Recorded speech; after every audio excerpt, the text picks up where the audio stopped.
algunas ideas que me pudieran servir para comenzar esta parte de este seminario, ¿no? de este congreso. Y claro, cuando uno empieza a ver problemas, pues uno lo que termina concluyendo, o sea, sobre todo desde fuera, digo, porque yo de derecho sé muy poco, pero desde fuera uno lo que termina viendo es que efectivamente también en estos ámbitos lo que hay pues son personas detrás, ¿verdad? Y que muchos de todos estos problemas que se pueden convertir o que se convierten en problemas legales, pues son siempre conflictos generados, causados por personas. Ah, está buenísimo. Entonces, por eso de lo que vamos a hablar un poquito, claro, y esas personas definitivamente donde han nacido, donde han crecido, donde se han desarrollado es dentro de una familia. Y aunque el tema que voy a tocar de alguna manera se sale dentro de la línea, digamos, legal, o sea, que es un tema de abogados, lo que vamos a ver es cómo efectivamente, y realmente ustedes, o sea, los que son abogados de lo que viven son de problemas humanos, o sea, son de personas que tienen una conducta determinada. Unas son por lo que decían ahora mismo, ¿no? O sea, más o menos llevaderas, otras más o menos conflictivas, con diferentes intereses, pero que luego tienen que compartir, en este caso, una empresa común. Y de lo que voy a tratar yo de hablar, o sea, lo que voy a hablar con ustedes es un poco cómo generar una cultura familiar presidida por el respeto. O sea, y cómo hay una serie como de virtudes humanas que si se van cultivando desde que pues se van criando los hijos, desde que van creciendo los hijos, definitivamente cualquier problema más adelante se va a resolver mejor, ¿verdad? De una manera, si se quiere, más expedita, o por lo menos no va a haber tanta ruptura. Yo creo que justamente, y lo decía también al final cuando hablaba del tema de la mediación, el tema de la mediación sirve para muchas cosas. A mí desde mi ámbito digamos, de actuación, me ha tocado más trabajar en mediación conyugal, por ejemplo, ¿verdad? Y muchas veces, a mí me ha tocado decirle a un matrimonio, mire, lo que tenemos que procurar es no judicializar esta relación. Porque desde el momento en que esta relación se judicializa, ya estamos en un problema. Se judicializa, estamos en un problema. Igual alguna vez, ¿verdad? Fui director de colegio y algún papá cuando ya iba el tema, pero es que aquí lo mejor es ir a la fiscalía y decir, vamos, si vamos a judicializar nuestra relación, esta relación va a cambiar definitivamente. O sea, el tono mismo de la relación entre usted y yo va a cambiar.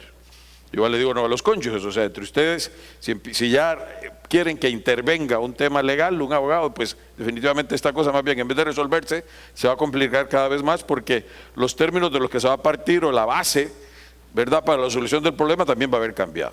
Pero bueno, entonces primero voy a repetir además algunas ideas que para muchos de ustedes serán como obvias, ¿no? Pero que creo que es importante como recordar. La primera es esta, o sea,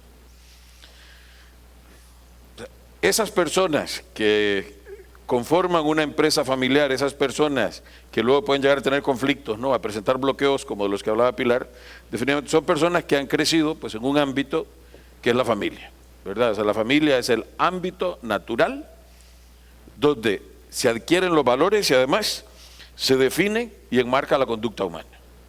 Todos lo sabemos, yo digo a veces, para poder tener una idea clara de la influencia que vamos a tener los padres sobre los hijos, por ejemplo, a veces basta ver caminar de espaldas a un padre que lleva de la mano a su hijo y uno ve como incluso caminan igual, ¿verdad? Y me gusta mucho observar, o sea, la conducta humana.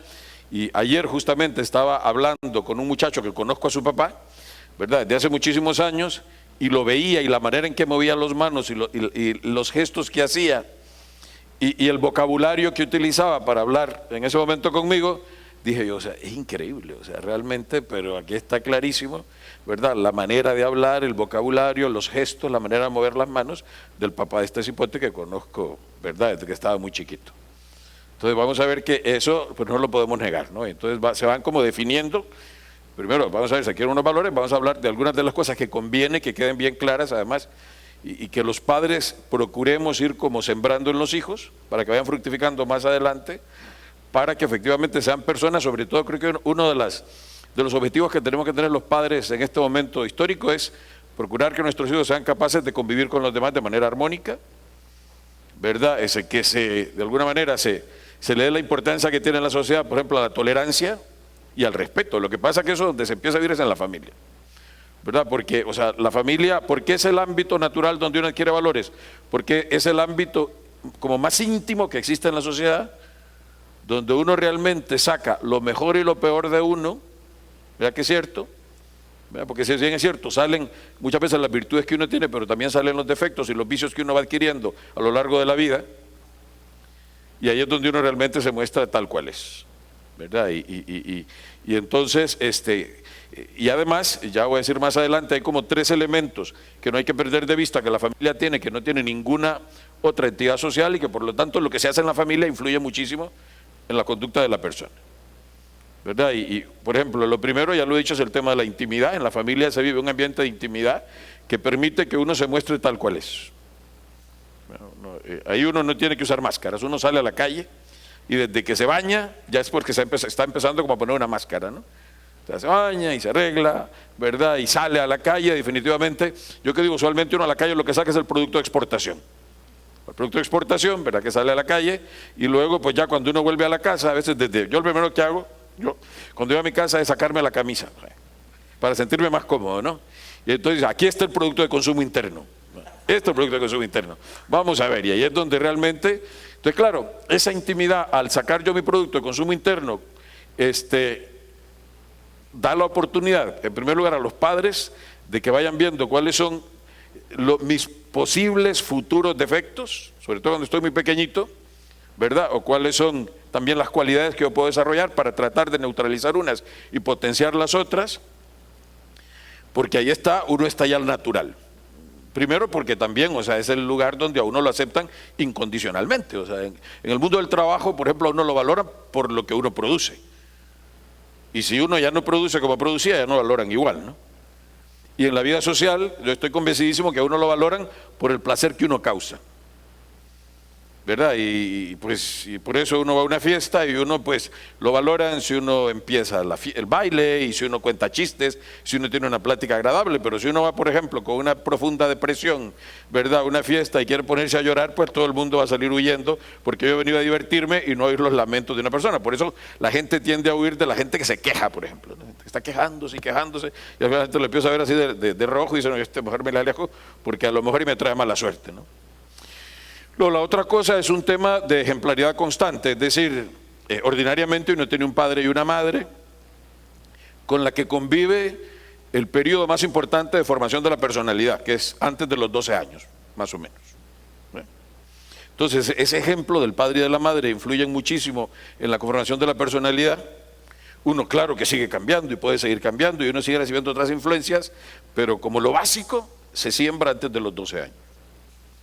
Y uno, por ejemplo, yo digo, si uno hace cuenta de la cantidad de profesores, por buenos que hayan sido, que hoy uno ha tenido en la escuela primaria y secundaria, definitivamente, aunque hayan sido maravillosos, no van a haber influido sobre mí de manera tan profunda como influyeron mis padres. Y luego, que le da sentido a las dos cosas anteriores, el vínculo afectivo. O sea, a mí, como me quieren, en mi casa me aceptan incondicionalmente. Incondicionalmente. Fuera de la casa ordinariamente como que hay como unas medidas, ¿no?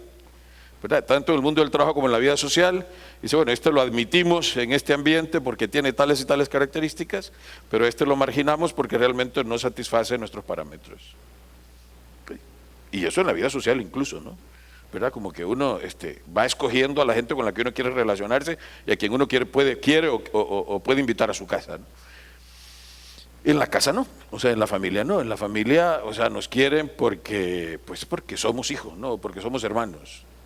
Pero vamos a ver, definitivamente también ahí es un laboratorio en el cual uno puede empezar a ver cómo se empiezan a dar los primeros conflictos, o sea, porque hay conflictos en la familia, y es una cosa que tenemos que entender de que es parte de la vida, ¿no? Primero, porque cada uno es como es y cada hijo, aunque sea amamantado con el mismo pecho de la misma madre y dormido en la misma cuna, uno es distinto, por muchas razones. Hay un tema genético, pero además hay un tema de posición, por ejemplo, en la familia. Bueno, yo tengo 6 hijos, ¿no? Y claro, yo voy viendo y digo, bueno, porque claro, el sexto, por ejemplo, es como, bueno, pues no, que va a ir a un campamento y solo es, ¿y tenés todo listo? Sí, ya lo tengo, ¿no? Y se fue. O sea, el primero, la mamá se aseguraba que llevara todo, efectivamente, ¿no?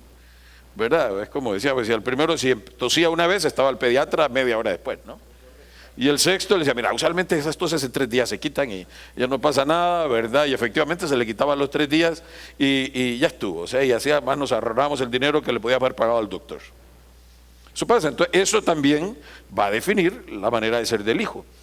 Pero cuando están juntos, lo normal es que haya roces, que haya conflictos, porque hay diferencias, ¿verdad? Yo recuerdo estar sentado alrededor de una mesa para 8, ¿verdad? Más 9, entonces había alguna, yo como era el menor me sentaban en la esquina además, ¿no? En la esquina de la mesa. Y entonces yo crecí en Juticalpa, además, entonces recuerdo que muchas veces en el desayuno llevaban las tortillas una por una a la mesa y ese era un momento de tensión, sobre todo para mi mamá. ¿A quién le daban primero? ¿A quién le daban primero, no? Y recuerdo, oígame, esto es real, esto es real, no es un invento, no es un chiste, o sea, en algún momento eran unos huevos fritos, unos huevos estrellados, haber visto como una de mis hermanas agarraba el huevo que le había puesto a mi otra hermana, eran 3 mujeres y 4 varones, y se lo ponía en la cabeza a la otra. O sea, porque ese era mi huevo, y como se lo dieron a la otra, agarró y se lo puso en la cabeza a la otra. Bueno, pero eso es lo normal, eso es la convivencia, ¿verdad? Y en la relación conyugal, pues también, ¿no? Se dan situaciones, no se llega de repente a esos niveles de agresividad, pero a veces uno quisiera hacer cosas, ¿no? Y uno, justamente, entonces, claro, si uno crece así como la malva, ¿verdad? Y no se le van fijando unos cauces, unos límites para que se comporte de una manera civilizada, pues efectivamente uno puede terminar siendo una especie de troglodita, ¿no? Pero y esa es justamente la acción de los padres, o sea, los padres estamos ahí para definir unos límites, unos cauces de conducta a los hijos, para que efectivamente sean personas con las cuales se puede convivir, ¿verdad? Y se van desarrollando una serie de hábitos, ¿verdad? Lo que se llama virtudes humanas, que hacen que efectivamente sea una persona. Y lo bonito de todo además que, claro, se le enseña a convivir en la casa con la gente a la que quiere, para que luego pueda convivir en la calle con la gente a la que o le es indiferente o no quiere, porque a uno le toca muchas veces trabajar o interactuar socialmente con gente que a uno, o sea, no hay química. O sea, gente que tiene maneras de ser, a veces de fondo, a veces incluso cosas superficiales, pero que a uno le chocan, ver hasta cómo se ríe una persona, cómo come una persona, cómo se viste una persona, pero que dice, bueno, yo realmente no tengo más remedio que estar en este trabajo, que lo necesito para comer, o llevarme con estas personas, ¿verdad? Porque es con la gente con la que me toca convivir, ¿verdad? Y alternar, aunque no todo el mundo sea exactamente de mi simpatía. Y eso se aprende en la casa, ¿no? Es una cosa que tenemos que tener bien claro, ¿no? Entonces, porque le decía, solo en la familia pues se dan una serie de condiciones que hacen posible, o sea, la práctica de unas virtudes humanas que facilitan nuestra inserción en la vida laboral y social. De ahí se ve, ¿no? Y uno dice, bueno, es que qué difícil es trabajar con fulano. Y habría de repente que preguntar en la casa, ¿no? A los hermanos, ¿y cómo era? ¿Cómo era? ¿Verdad? ¿Cómo se comportaba? ¿No? ¿Qué tipo de atención requería? ¿Por qué estaba siempre reclamando? Y ahí uno dice, bueno, claro, o sea, hay una razón por la cual esa persona se convierte de una manera determinada, ¿no? Y luego la otra cosa es que además es en la familia en donde aprendemos a definir, esto es muy importante, una jerarquía de valores. O sea, valores hay muchos, eso lo sabemos, ¿verdad? Hay como diferentes esferas de valor. Si son valores es porque son ideas buenas, que nos hacen tener una vida mejor y saber comportarnos con los demás, ¿verdad? Pero claro, hay valores, por ejemplo, hay valores económicos que son importantes. Por ejemplo, el sentido del ahorro, ¿verdad? Es un valor económico y es importante. Luego valores sociales, o sea, la solidaridad, por ejemplo, o incluso las maneras sociales, ¿verdad? Las convenciones sociales que también son importantes. Cosas tan sencillas como pedir permiso, como saludar, como preocuparse por la salud de los demás en algún momento, como saber despedirse y no desaparecerse de una reunión, por ejemplo. ¿Ve? Que son valores sociales. O valores sanitarios, valores de la salud, por ejemplo, la alimentación adecuada o la actividad física. Y también hay, por ejemplo, valores estéticos, sobre todo el gusto por el orden, por las cosas bien puestas. Y que uno realmente valora esas cosas, ¿no? No sé, a ustedes les ha tocado llegar de repente a una oficina de una persona que tiene lleno de papeles el escritorio, que apenas si logra sobresalir la cabeza por encima de los papeles, y claro, lo que yo pienso es, si así tiene el alma, ¿verdad? O sea, pobre hombre, ¿no? Pobre mujer. Y luego uno entra a una oficina y está todo en orden. Si está muy en orden, a mí me preocupa un poco, porque dice tiene unas manías con las que a ver cómo me va con este hombre, con esta mujer, ¿no? Pero que esté más o menos cada cosa en su sitio, y eso es un valor estético, ¿eh? A veces piensa en valores estéticos y la gente piensa que es que hay que ir al Museo del Prado o saberse los, no sé, impresionistas rusos y no sé qué más. No, o sea, valores estéticos es el gusto por lo ordenado, por lo bello. O sea, alguien que ve una flor y es capaz de admirarla y no dice, bueno, mejor la voy a cortar porque eso va a consumir agua y no hay suficiente, ¿verdad? O ese tipo de cosas. Entonces, esos son valores estéticos, ¿no? Y luego, claro, evidentemente están los valores morales, ¿no? O sea, que como que el resumen es la integridad, ¿verdad? Ser íntegro es ser entero. De hecho, la palabra íntegro viene del latín integer, que significa que es de una sola pieza, que es macizo, que es sólido, que no tiene fisuras. Y que eso tiene que ser una aspiración de todas las personas, ¿verdad? Porque lo que no puede ser, justamente hoy en mi columna de la prensa, ¿verdad? Lo han dicho aquí, no lo estoy diciendo yo, lo han dicho cuando era el currículum, habla sobre eso. O sea, pues me ha invitado el sábado a la Universidad Nacional de Agricultura, Catacamas, y me dice, bueno, queremos que hable sobre liderazgo y ética profesional. Entonces le empiezo diciendo, mira, vamos a ver, yo no puedo hablar de ética profesional si no hablo de ética personal, porque el profesional y la persona es la misma. A menos que sea esquizofrénico, ahora está de moda la bipolaridad, no quiero ofender a nadie, pero o sea, ¿verdad? O que sea dos personas en uno, tres en uno el aceite, ¿no? Entonces no puede ser, es una sola persona. Entonces si vamos a pedir que el profesional sea bueno, primero tenemos que empezar por trabajar con las personas para que sean buenas personas, porque difícilmente va a ser un profesional íntegro si primero no ha sido una persona íntegra. O sea, no puede ser, a menos que sea Dr. Jekyll y Mr. Hyde. ¿Se acuerdan? La novela esa de Stevenson, ¿no? Que en el día era un tipo amable, un médico muy bueno, y en la noche se convirtió en un monstruo que salía a matar viejitas, ¿no? Entonces, digo, a menos que una persona tenga un padecimiento psíquico de esa categoría, uno no puede aspirar a la integridad, o sea. Y esa es una aspiración, ¿verdad?, entre los valores morales. Entonces, claro, el asunto es que esos valores, los de la salud, los sociales, los estéticos, los intelectuales, por ejemplo, la estudiosidad, el gusto por aprender cosas nuevas, que es una cosa muy importante, van definiendo mi conducta. Y sobre todo, van definiendo cómo me voy a relacionar yo. Fíjense, dice tres cosas: con los acontecimientos, con las personas y con las cosas. Porque claro, si yo le doy más importancia a los valores de la salud, y estoy, ¿verdad?, muy preocupado yo digo, por ejemplo, a mi edad es normal, yo agarro un producto y veo la composición, si no tiene mucha sal, si no tiene mucho colesterol, cuántas calorías me estoy comiendo. O de repente alguien tiene alguna restricción médica y se preocupa por ver qué es lo que está comiendo.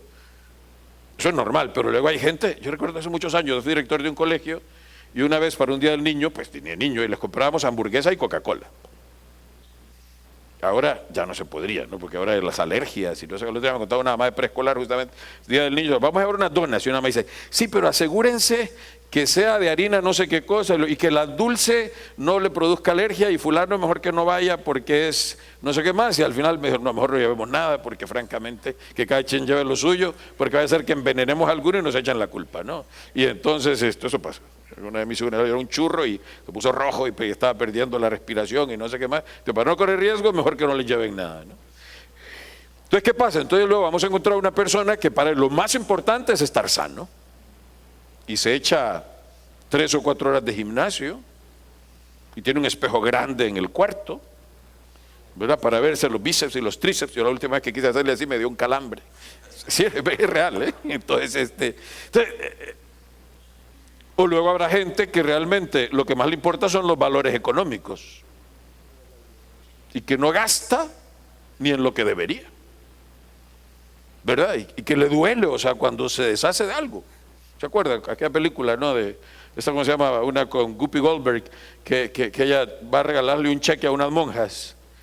Ghost, creo que era, ¿no? Entonces el cheque va y le da este cheque, pero no sé, con $1 millón, algo así, y la monja agarra el cheque y ella lo agarraba. Entonces hay gente que es así, ¿no? De hecho, puede ser que es agarrado, ¿no? Y así, ¿no? Podríamos ver, ¿no? O sea, y uno dice, bueno, ¿cuál va a ser mi jerarquía de valores? ¿O qué jerarquía de valores le voy a transmitir a mis hijos? ¿qué es lo que va a ser más importante en su vida? ¿Los valores morales? O sea, ¿qué quiero yo? ¿Que sea íntegro? ¿O los valores económicos? Y lo que quiero es que acumule, acumule, acumule, acumule, acumule, además acomode el lugar. Porque a veces uno no se pone a pensar en estas cosas, ¿eh? Y luego uno va viendo, repito, incluso yo puedo ver en mis hijos, porque entre el mayor y el menor hay un trecho de 19 años, sí, 33 menos 14, por ahí, ¿no? Aquí son abogados, no son economistas, ya veo. Entonces vamos a ver, entonces, si yo estudié otra cosa, son 19, ¿no? Pues bueno, o sea, pues claro, el primero de alguna manera se crió y luego vinieron 5 hermanos más, pues con más limitaciones, ¿no? El chiquito le toca un poco más fácil, ¿no? Entonces él me dice, pa, quiero comprar estos tenis. Y claro, cuando me dice medio salario mínimo, o sea, sí es cierto, eso cuesta, medio salario mínimo, o tal vez un poco más. Entonces, mira, o sea, y es como de concientizarlo, así decimos en América, no decimos concienciarlo, aquí decimos concientizarlo. Mira, eso es que eso es un lujo, o sea, realmente vos no sos los zapatos que andás puestos.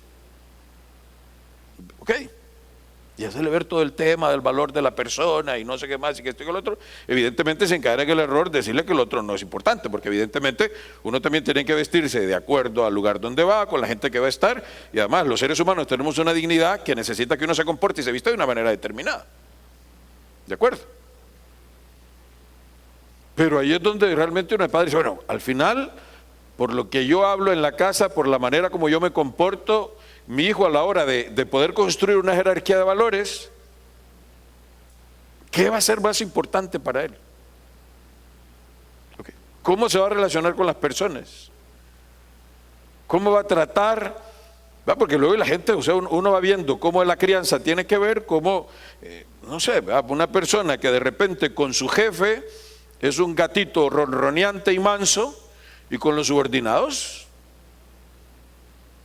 es mala persona. O sea, procura cada vez que puede demostrarle que él tiene el poder. Sí, bueno, ¿y eso en qué momento? Sí, bueno, pues en la crianza, en aquellos 12, 15 hasta 17 años ordinariamente, en que la relación con los padres es muy cercana, ¿verdad? Y así se van dando ordinariamente, repito, o sea, de manera no intencionada. Lo que pasa es que si uno realmente quiere como transmitir unos valores y ayudarles a definir una jerarquía adecuada, donde por ejemplo la persona sea más importante que la cosa, eso hay que tener, es una de las cosas importantes en la vida, porque si no luego y no nos va a importar. O sea, yo vengo de una tierra donde conozco por lo menos 3 o 5 historias de un hermano que ha mandado a matar al otro por un pedazo de tierra. Okay. Eso pasa, no es, o sea, muy rara vez, pero pasa en Olancho. Entonces, soy olanchano. Entonces, pero es real, o sea, gente que no ha conocido a veces. Entonces, ¿y qué pasó? Evidentemente era más valioso, o sea, en la manera en que se crió y los padres, claro. Entonces, porque no hemos actuado de manera deliberada en el sentido positivo, es decir, yo voy a transmitir unos valores para que eso no pase, para que a la hora de definir una jerarquía se dé cuenta de que hay valores más importantes que otros, porque evidentemente, o sea, los valores, por ejemplo, de la salud son más importantes que los económicos, ¿verdad?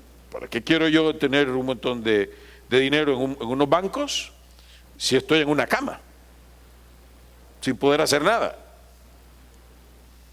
Y luego seguramente los valores sociales son más importantes que los de la salud y que los económicos, porque hay gente con poco dinero y con mala salud que hace un gran bien a la humanidad, ¿verdad?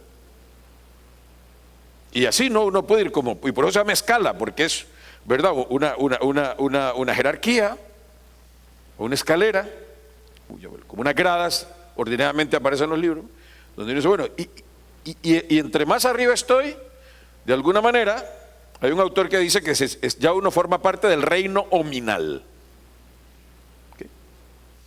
¿verdad? Si hiciera una clasificación de mineral, vegetal y animal, el ser humano quedaría fuera porque sería un nivel que se llama el reino nominal, o sea, el de los seres humanos realmente.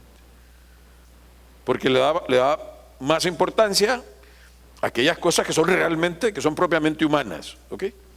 Que no son cosas digamos, de sobrevivencia, sino de primera necesidad, como el hambre que estarán sintiendo ustedes ahorita a lo mejor, porque estamos media hora atrasados, pero vamos a dar toda la charla. Entonces, porque claro, no solo se trata de crear unos hijos que el día de mañana hagan cosas incluso incorrectas con tal de satisfacer el hambre, o tener un sitio seguro donde vivir, sino que además se preocupen por los demás y hagan otras cosas. Y uno se va dando cuenta de personas. El otro día me contaba una historia, contarlo rapidito, ¿verdad? Fui a visitar a una gente ahí. Entonces la esposa, un señor muy callado, muy callado, dijo un par de cosas durante la hora que estuve yo en la casa de ellos, que iba a hacer un mandado. La señora muy platicadora, y me dice, bueno, ya se ha dado cuenta que este hombre no habla. Me dice, pero hace cosas. Y me contó, me dice, vivíamos en un lugar determinado, tenemos unos vecinos que vivía la señora de la casa tenía un hermano que nunca se casó y vivió con ellos. Cuando ha muerto la señora, los hijos, o sea, los sobrinos, lo han echado a la calle. Y dice, llegamos un día en la noche y lo hemos encontrado en la acera, ya mayor además, acostado ahí. Y dijimos, a lo mejor es que no, o sea, perdió la llave, y esperamos, y cuando nos hemos levantado, ahí seguía el hombre. Entonces dice, mi marido me dice que era amigo había una famosa Sor Magdalena que tenía un asilo aquí ahí está el asilo todavía, por la Villa Olímpica. Y dice, marido, lo ha ido a recoger, lo metió a que se bañara, lo rasuró, le puso ropa limpia de él, llamó a Sor Magdalena y Sor Magdalena le dijo que sí, que se lo podía llevar y que ella se hacía cargo de él, porque una mujer tenía un asilo pagado y con los que pagaban también tenía unos que no podían pagar. Dice, y el hombre pues ahí murió, o sea, bien cuidado, comido, en cama caliente, porque los sobrinos lo echaron a la calle porque querían la casa. Y una vez muerta la madre, pues ya no había quien se los impidiera. Entonces uno dice, bueno, yo quedaba pensando, aparte de mi admiración por este tipo, ¿no? Yo digo, claro, ¿dónde nació eso? Es que el tipo a cierta edad tuvo un chispazo de bondad.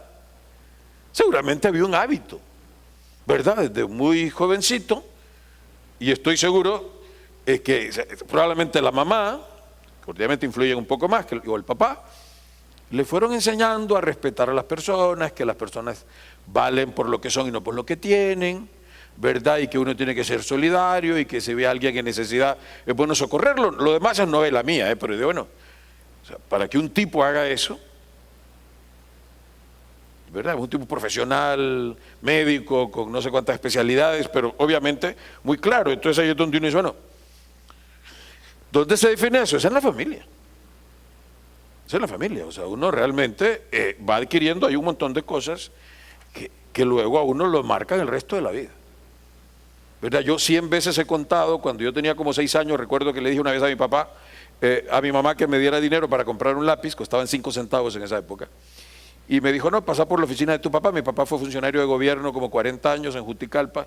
Pasé por la oficina, iba yo rumbo a la escuela a 2 de la tarde cuando iba jornada doble, y le digo, papá, necesito un lápiz, y él inmediatamente se metió la mano al bolsillo para darme los 5 centavos. Le digo, no, voy rápido, o sea, mejor deme uno de los que tiene en su escritorio. Y oigan la respuesta. Me dijo, hijo, esos no son míos, son del gobierno. Y a mí, eso fue hace 50 años. Y no se me olvida. Porque, y ahora pienso yo, si todos los funcionarios de gobierno supieran diferenciar entre lo que es suyo, y no solo en el gobierno, también puede ser en la empresa privada, que lo de la empresa se tiene que administrar de otra manera y no como que si fuera propiedad particular. Y en este caso, claro, estaba clarísimo. Esto es del gobierno, no es mío, me dijo. Entonces, una lección de honestidad. Yo lo único que capté en ese momento era, ¿verdad? Que una vez uno de mis hermanos, recuerdo, que habían ido había un una bodega ahí, que no había tiendas grandes en esa época, y apareció con unos calcetines en la bolsa, y llegó a contarlo como hazaña, ¿no? Me trae estos calcetines de la bodega Juticalpa, ¿no? Y papá le dijo, venga para acá, los va a ir a devolver inmediatamente. Si usted no va a andar aquí con calcetines robados. Entonces, esas son las cosas, repito, yo pongo ejemplos porque son los que yo recuerdo, los que tengo aquí muy presentes. Bueno, eso, ¿dónde se perfila? Es en la familia. O sea, ahí es donde realmente se va como definiendo estas cosas. Okay. Entonces luego, pues ahí es donde luego esa jerarquía va, ustedes se imaginan que son como una serie de esferas de valor con las que uno juega a lo largo de la vida, decir, bueno, ¿cuáles van a estar arriba? Y es definitivamente lo que va como a definir lo que cada uno de esos valores o esas esferas de valor, el lugar que ocupa en nuestra vida y en nuestras relaciones. Porque al final, pues uno termina tratando a las personas, incluso a los animales, ¿verdad?, las cosas, de acuerdo con esos valores, con esa jerarquía de valores, ¿no? De repente que es realmente lo que a uno le importa o le interesa más, ¿verdad? Y eso es una cosa que hay que tener bien claro. Ahora, claro, no hay familias perfectas, ¿verdad? Hay diferentes personalidades que tienen que convivir. Les digo, o sea, es normal, la cercanía produce fricción, y dice, y la fricción produce calor. Los que hemos tenido hermanos sabemos cómo, o sea, la misma cercanía, porque uno comparte cuarto, comparte baño, a veces en la mañana, apúrate, salí de ese baño que yo me tengo que bañar y no sé qué más, y todo ese tipo de cosas, que al final son escuelas para vivir. Entonces ahí, para efectivamente poder convivir civilizadamente y humanamente, pues uno tiene que aprender, ¿verdad? Tiene que practicar una serie de virtudes humanas, que es de lo que les quiero hablar ahora, ¿no? Entonces, ahora, ¿y por qué les digo? Porque no hay familia perfecta y luego cada quien tiene sus propios defectos. Pero hay que convivir, y ahí, ¿verdad? Y con el paso del tiempo, pues, se van desarrollando cada quien su propia manera de pensar, ¿verdad? Va definiendo su perfil de vida. E incluso aunque uno sea hermano y haya, repito, se haya criado en la misma cuna, pues definitivamente uno va teniendo diferentes valoraciones sobre las circunstancias, tiene sus propias ideas, ¿verdad? Y uno lo ve. O sea, yo, por ejemplo, tengo una hermana que yo voy a visitarla con alguna frecuencia, pero ahí hablamos de todo, menos de política. O sea, ese es, ¿verdad?, un asunto totalmente excluido de las conversaciones, ¿verdad? Porque, pues simplemente pensamos distinto y admiramos a diferentes personas y tenemos nuestra propia opinión sobre diferentes personajes de la vida pública nacional. Entonces, pues, y es un cariño enorme y preocupación el uno por el otro. Porque yo no soy la medida de todas las cosas, o sea, no puedo pretender de que ella piense igual que yo, porque ha tenido experiencias de vida de repente que le han llevado a pensar de esa manera o a admirar a esos personajes que a mí no me gustan. ¿Ok? Pero hay que convivir. O sea, tenemos que convivir, ¿verdad? Si no, la vida es imposible. Entonces tenemos que cultivar por eso, practicar, ¿verdad? Porque ustedes saben bien cómo pues las virtudes son hábitos. Ahora se le llama hábitos éticos a las virtudes humanas también, porque son unos hábitos que facilitan la convivencia con los demás y que son importantísimos para la armonía social, ¿no? Y luego la otra cosa además, que las diferencias entre cada persona, además existen unas diferencias entre cada familia, ¿no? Porque así como hay, fíjense, yo estudié lingüística, por ejemplo, ¿no? Y en lingüística se estudia que aparte que hay una lengua y luego hay unos dialectos y luego hay una habla y luego hay una norma y no sé qué más, también se de que habla que hay expresiones de la lengua que son de cada familia. Y es cierto.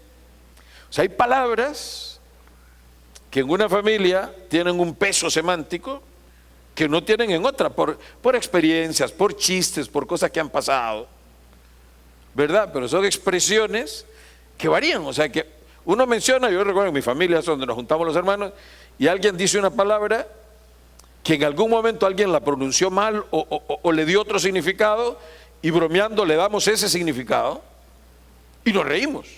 Claro, alguien de fuera dice, ¿por qué se ríe? gente rara, ¿no? Gente rara, porque si lo que dijeron fue tal cosa. Sí, pero es que para nosotros tiene otra connotación, tiene otra carga semántica. O sea, porque cada familia es distinta, ¿no? O sea, entonces hay culturas familiares. Entonces, y ahí es donde vienen, o sea, hay unas diferencias personales y hay un tema cuando se juntan dos culturas familiares. Ahí se complica a veces un poco la cosa.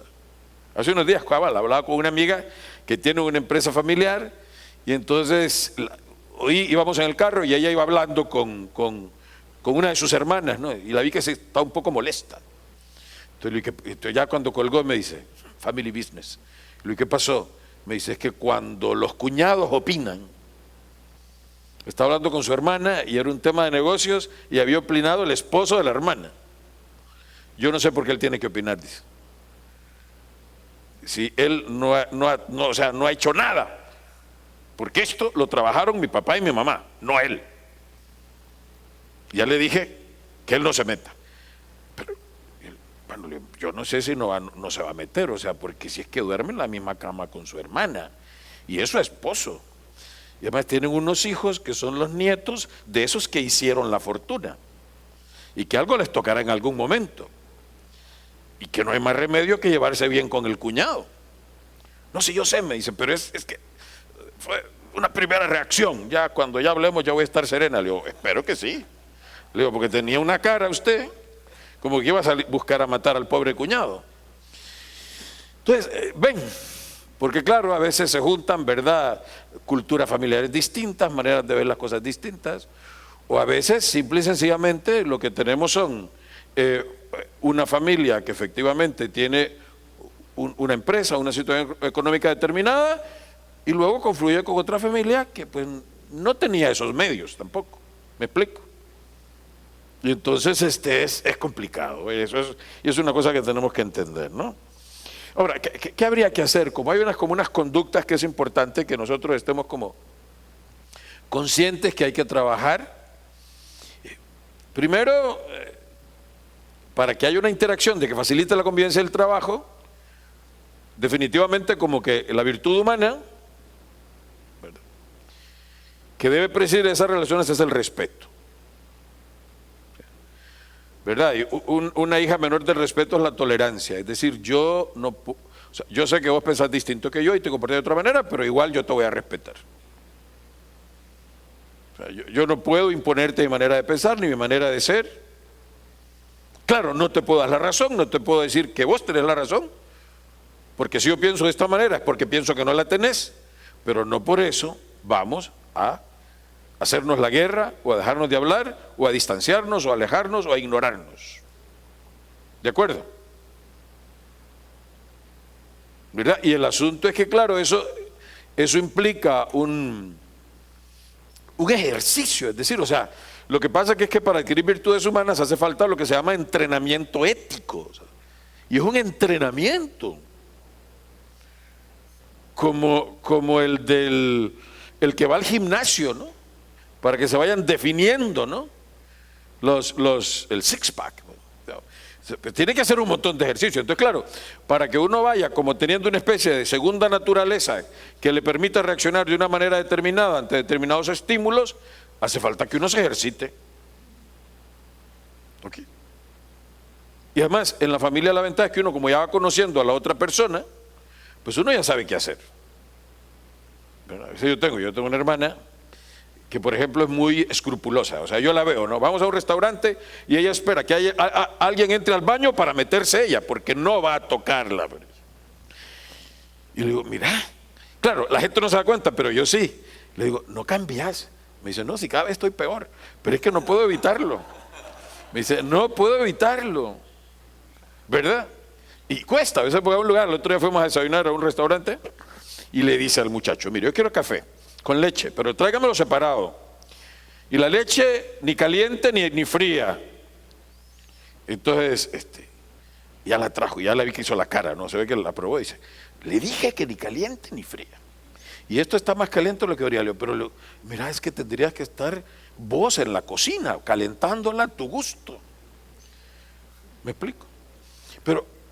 Y entonces alguna vez me tocó hacer un viaje con ella, y bueno, o sea, era porque además en el metro se agarraba de mí para que yo me agarrara de eso, porque si yo no voy a tocar eso, a saber qué gente tocará eso, debe estar muy sucio, ¿no?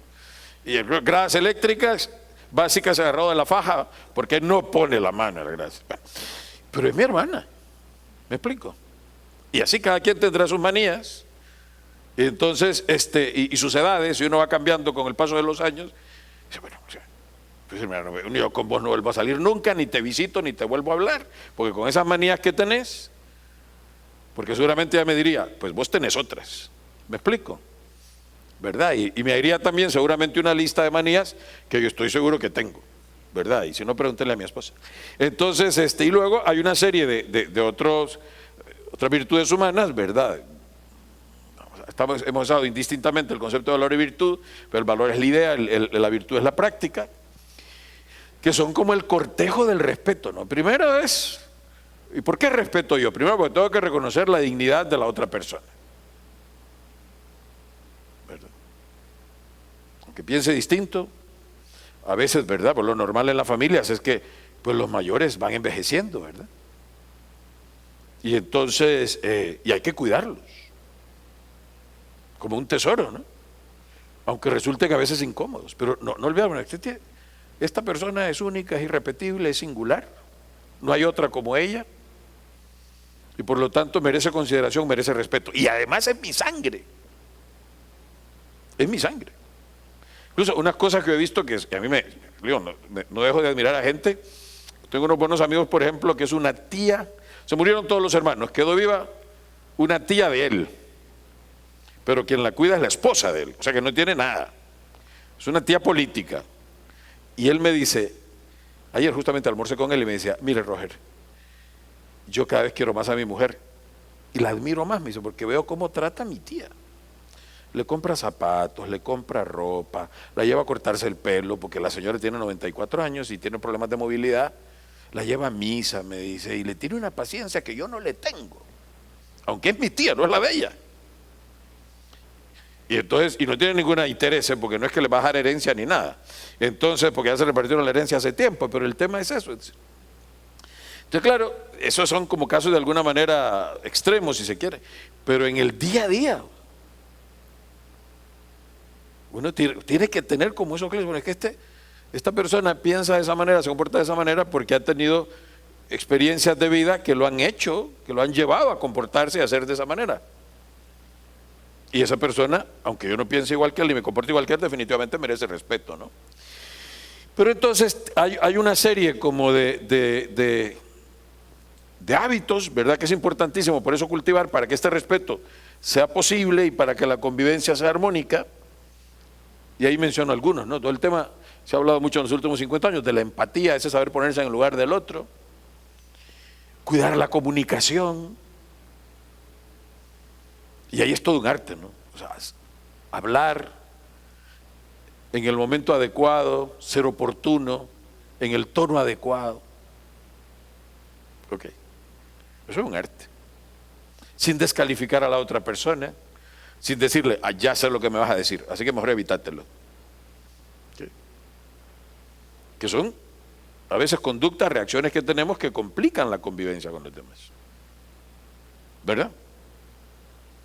Y luego también saber escuchar. Si usted alguna vez le ha tocado que no, si te escucho, ¿verdad? Y la otra persona sigue haciendo, regando las plantas y fregando la loza y le dicen a uno, no, seguí hablando, te estoy escuchando. Como quien oye llover, a uno le molesta, ¿no?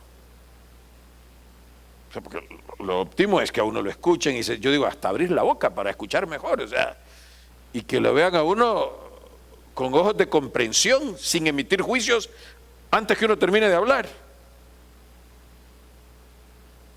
Y eso es desde los hijos, ¿no? Porque, o sea, a veces un hijo con una edad determinada viene con lo que para él es un problemón, pero que para uno es nada. Y uno lo que le dice, ay, ¿eso te preocupa? Claro que le preocupa. Si no, no tendría esa cara. Entonces esa capacidad, ¿verdad?, de ponerse al nivel, repito, de ser empático, de saber escuchar, aunque uno no logra en algún momento como captar la intensidad del drama que parece estar reflejando el otro, pero es su drama, ¿verdad? Yo tuve 2 hijas, tengo 2 hijas mujeres, ¿verdad? Y recuerdo a veces los dramas como ya desde 5º grado era que una compañera no le hablaba. Yo no puedo decir, a mí qué me importa que una mona no le hable, o sea, ya conocerá un montón ya tendrá amigas en la vida. Pero para una niña de 11 años, que su compañera no le hable, es grave, ¿verdad? No digamos, si alguna vez llega una y se sienta y se levantan todas y se van. Esas cosas reales que pasan a veces, ¿no? En determinados ambientes escolares, por ejemplo, ¿no? ¿Verdad? Lo que pasa es que a veces tenemos mala memoria. Yo sí recuerdo bien cuando me dio el palo mi primera novia de 2 años, además. O sea, tenemos 2 años de ser novios. Era segundo y tercer curso, 8º y 9º grado. Y además porque se hizo novia de uno de bachillerato. O sea, o sea, yo odiaba a aquel tipo, o sea, realmente. O sea, me habría gustado que se muriera. Pero entonces uno se entrena, ¿no? Para evitar que hay cosas que uno puede sentir pero no decir. ¿De acuerdo? ¿Verdad? Y luego, pues aprender a privilegiar el diálogo sobre la confrontación y aprender que uno no siempre tiene toda la razón en el discurso que uno emite y que habrá cosas que son acertadas y cosas que no, y que lo que la otra persona dice, también habrá cosas que efectivamente tienen razón. A veces, pero mientras uno no escucha, uno no es capaz de darle la razón al otro, porque no tiene toda la información. Porque para que haya comunicación, buena comunicación, tiene que haber conocimiento. ¿Okay? Tiene que haber conocimiento. Y eso es un asunto que tenemos que entender, ¿no? Luego, claro, el respeto nos permite evitar los prejuicios y luego emitir juicios informados y prudentes.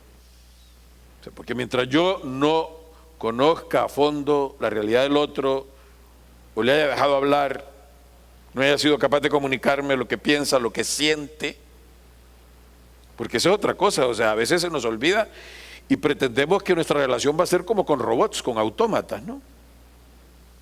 Y se nos olvida que la otra persona tiene corazón, tiene sentimientos, tiene un mundo afectivo. Y por eso viene todo el tema a veces de ser inoportuno, ¿no? Porque hay momentos en los cuales uno puede tratar una situación con una persona y momentos en los cuales lo mejor es quedarse callado. Porque ese no es el momento para hablarlo con esa persona, ¿verdad? Entonces, claro, o sea, y uno dice, bueno, claro, eso es cierto, eso es muy conveniente, ¿verdad? Pero claro, como todo lo bueno, no es fácil de lograr. ¿Qué habría que hacer? Ya voy a ir terminando, ¿verdad? Ya va a ser la 1. Uno, evidentemente, para la construcción de una cultura familiar respetuosa, yo tengo que tener una claridad de ideas. Porque, bueno, ¿qué logro yo con atizar los conflictos? ¿Qué logro yo con descalificar al otro?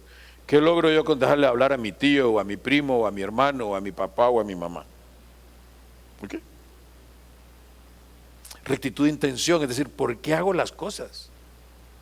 ¿Por qué pongo esas caras?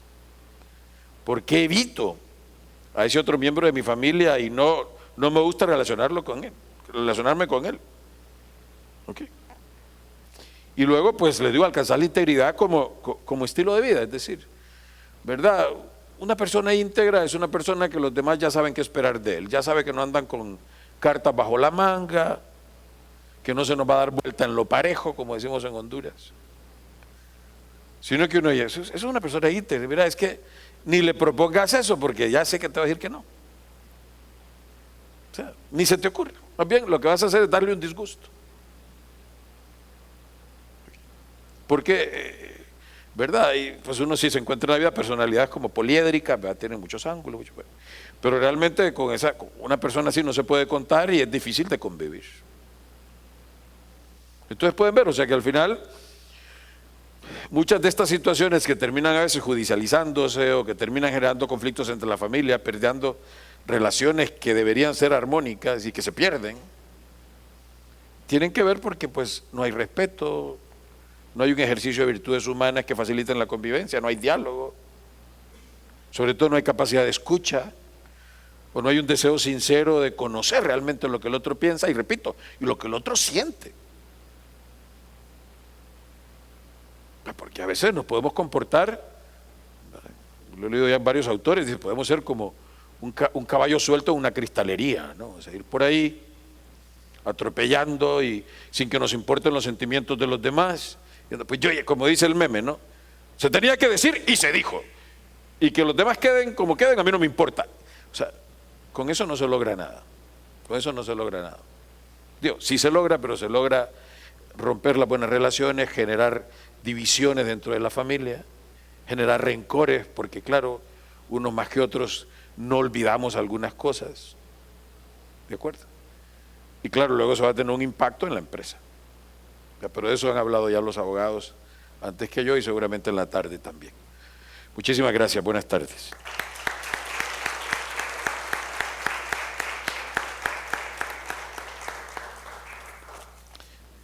Hay preguntas, seguro la pregunta será que ya pueden ir a comer.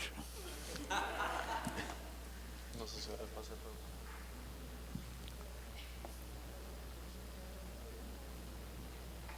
Quítame esto. ¿Hay preguntas? Para que levanten la mano, acercar el micrófono. Bueno, al parecer todo queda entendido. Muchas gracias al licenciado Roger Martínez. Después de escuchar la ponencia de él, vamos al almuerzo.